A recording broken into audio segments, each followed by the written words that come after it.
Hello friends, तो कैसे हैं आप लोग। तो फ्रेंड्स, आज मैं आपसे डिस्कस करने वाला हूं कि आपके बीपीएससी टीचर एग्जाम में जो प्रश्न पूछे जाते हैं वो आखिर कहां से पूछे जाते हैं। बीपीएससी जो प्रश्न देता है वो आखिर कहां से देता है, किस बुक से देता है, आखिर वो किसको फॉलो करता है। तो आज हम लोग इस वीडियो में डिस्कस करेंगे कि प्रश्न जो पूछा जा रहा है बीपीएससी के द्वारा वो कहां से पूछा जा रहा है। तो भाई आज मैं आपको जो है इसमें बुक भी बताने वाला हूं, आपको सारे सोर्स में बता दूंगा कि कहां से प्रश्न आपको हिस्ट्री का देखने को मिल रहा है। तो देखो, यहां पर जो हमारा प्रश्न था, कांग्रेस समाजवादी दल की स्थापना हुई, तो ये आखिर कहां से पूछा गया था। कांग्रेस समाजवादी दल की स्थापना, तो भाई देखो, ये जो है आपका कांग्रेस समाजवादी दल, इसका जो बीपीएससी ने आंसर मान रखा है वो क्या माना है, उपयुक्त में से कोई नहीं। बीपीएससी ने उपयुक्त में से कोई नहीं माना है। बट अगर लूसेंट में देखोगे भाई, तो लूसेंट में इसका आंसर दिया हुआ है मई 1934। तो देखो भाई, हो गया ना खेल। यहाँ पे मई 1934 दे रखा है लूसेंट में, यहां देखो एक खेल हो गया। मई 1934 दे रखा है, बट बीपीएससी ने क्या मान रखा है, उपर्युक्त में से कोई नहीं। तो इसका करेक्ट आंसर बीपीएससी ने क्या माना है भाई, तो वो माना है अक्टूबर 1934। अक्टूबर 1934 को मान रखा है। अब ये कहां से माना गया है, तो भाई आप लोग देख लेना, जो बिहार बोर्ड का क्लास 10th का बुक है, बिहार बोर्ड का जो है हिस्ट्री का क्लास 10th का जो बुक है, क्लास 10th का बुक है, उसमें आप 4th चैप्टर में देख लेना। 4th चैप्टर में देख लेना, वहां पर दे रखा है कि कांग्रेस समाजवादी जो सोशलिस्ट पार्टी, वहां पर सोशलिस्ट लिख रखा है। आपके बिहार बोर्ड के क्लास 10th के बुक में सोशलिस्ट लिख रखा है, तो सोशलिस्ट का मतलब होता है समाजवादी।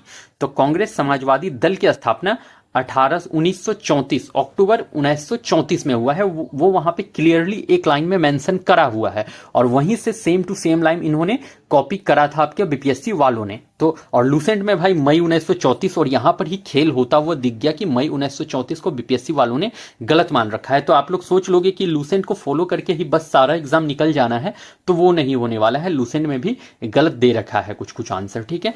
तो बिहार बोर्ड का जो आंसर है वही मानना है हम लोगों को, क्योंकि बीपीएससी भी उसी को मानता है। तो उसमें दे रखा है आपका उपयुक्त में से कोई नहीं है, अक्टूबर 1934। आप लोग जाके चेकआउट भी जरूर कर लें इसे, जो मैं बता रहा हूं आपको।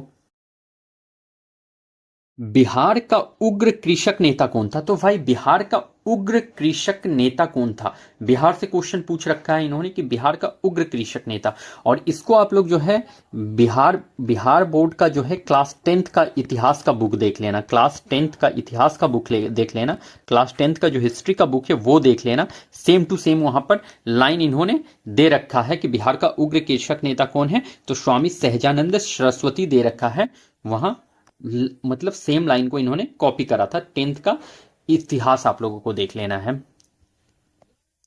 बिहार में बहावियों की गतिविधियों का मुख्य केंद्र कौन सा था, तो बहावियों की गतिविधियों का मेन केंद्र पूछ रखा है बिहार में, तो वो था पटना। क्या था, पटना था भाई, और पटना में था। और इसको भी आप लोग जो है बिहार बोर्ड के बुक में देख सकते हो। बिहार बोर्ड के बुक से ये क्वेश्चन डायरेक्ट पूछा गया था, बिहार बोर्ड के बुक से।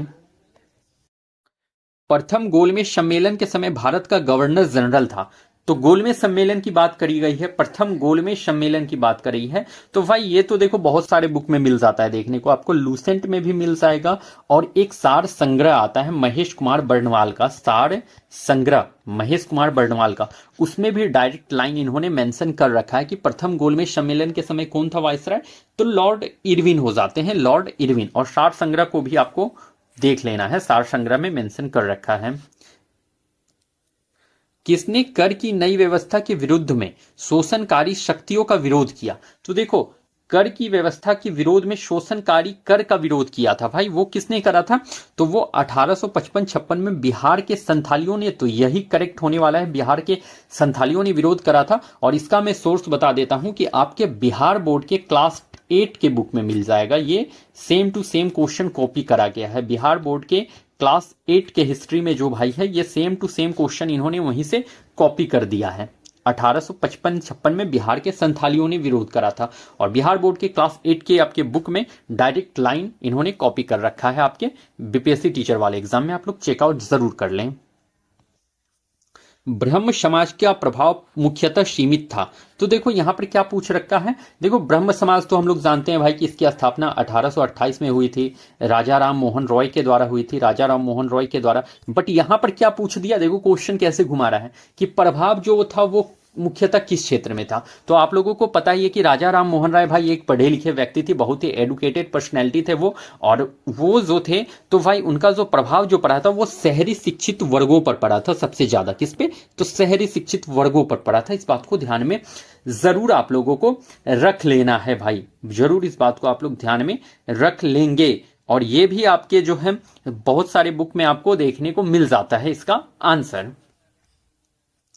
बंगाल के विभाजन को किसके कार्यकाल में वापस लिया गया। तो भाई बंगाल के विभाजन को किसके कार्यकाल में वापस लिया गया, तो वो देखो लॉर्ड हार्डिंग के कार्यकाल में ही वापस लिया गया था। कब, तो 1911 में वापस लिया गया था, 1911 में लिया गया था वापस। और ये जो आपको क्वेश्चन है ये आपके महेश बर्णवाल के सार संग्रह में डायरेक्ट देखने को मिल जाता है। कहां पर, तो सार संग्रह में ये क्वेश्चन डायरेक्ट आपको मिल जाएगा।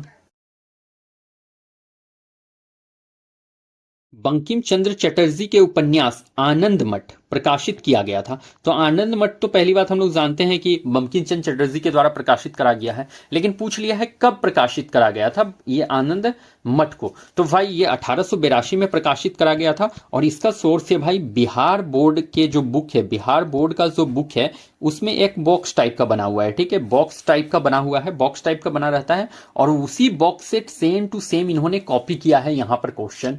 तो बिहार बोर्ड का एक बुक, बिहार बोर्ड के हिस्ट्री के बुक में आप लोग देख लेना कि एक बॉक्स बना हुआ है और बॉक्स में ये लाइन सेम टू सेम लिखा गया है कि बंकिम चंद्र चटर्जी के द्वारा जो है आनंद मठ पुस्तक 1882 में प्रकाशित करा गया था, और सेम टू सेम जो है कॉपी करा है बीपीएससी वालों ने यहां पर। तो बिहार बोर्ड अगेन आ गया यहां पर। लंदन में सर कर्जन वाइली की हत्या किसने की थी। तो कर्जन वाइली की हत्या लंदन में किसने की है, तो मदन लाल ढींगरा ने करा था भाई कर्जन वाइली की हत्या, कर्जन वाइली की हत्या। बहुत लोगों ने इसका आंसर उधम सिंह भी लगा कर आया था एग्जाम के टाइम पे, बहुत लोगों ने इसका आंसर उधम सिंह लगाया था, बट उधम सिंह ने जनरल ओ डायर की हत्या करी है जो कि जलियांवाला बाग से रिलेटेड थे, ठीक है। तो जनरल ओ डायर जो कि जलियांवाला बाग हत्याकांड से रिलेटेड थे, और बहुत ने उधम सिंह को लगा कर आया था आंसर, बट इसका करेक्ट आंसर जो है मदन लाल ढींगरा हो जाता है। और ये भी क्वेश्चन आपको डायरेक्ट जो है आपके सार संग्रह से देखने को मिला था, सार संग्रह में ये क्वेश्चन डायरेक्ट दिया गया है। 1885 में भारतीय राष्ट्र कांग्रेस की स्थापना किसने की थी। तो देखो 1885 में गोपाल कृष्ण गोखले, दादा भाई नौरोजी, सुरेंद्रनाथ बनर्जी भाई, उपर्युक्त में से कोई नहीं इसका करेक्ट आंसर है, उपर्युक्त में से कोई नहीं। भारतीय राष्ट्र कांग्रेस की स्थापना किसने की थी, तो उपर्युक्त में से कोई नहीं इसका आंसर है। और ये आपको बहुत सारे बुक में मिल जाता है, नॉर्मल सा क्वेश्चन है, और ये भाई सार संग्रह में तो आपको डायरेक्ट क्वेश्चन ये देखने को ऐसा मिल जाता है सार संग्रह में। तो ये कोई हेवी क्वेश्चन नहीं था जो नहीं मिलेगा, आराम से सार संग्रह में इसे देखा गया है। प्राचीन भारतीय धातु कर्म का आश्चर्य लोह स्तंभ स्थित है। तो आश्चर्य लोह स्तंभ भाई ये दिल्ली में स्थित है, और ये जो आश्चर्य लोह स्तंभ जो है भाई ये बिहार बोर्ड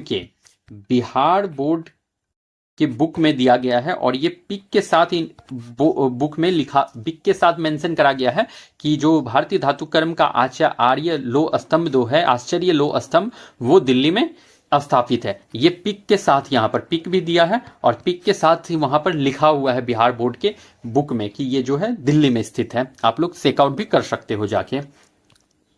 महात्मा गांधी के राजनीतिक गुरु, तो भाई राजनीतिक गुरु तो इजी क्वेश्चन है ये वाला, और ये वाला क्वेश्चन आप लोग डायरेक्ट सार संग्रह में देख सकते हो कि सार संग्रह में ये क्वेश्चन डायरेक्ट मेंशन करा गया है आपका। राजनीतिक गुरु, महात्मा गांधी के राजनीतिक गुरु कौन है, तो गोपाल कृष्ण गोखले हो जाते हैं, और ये सार संग्रह में डायरेक्ट मेंशन करा गया है।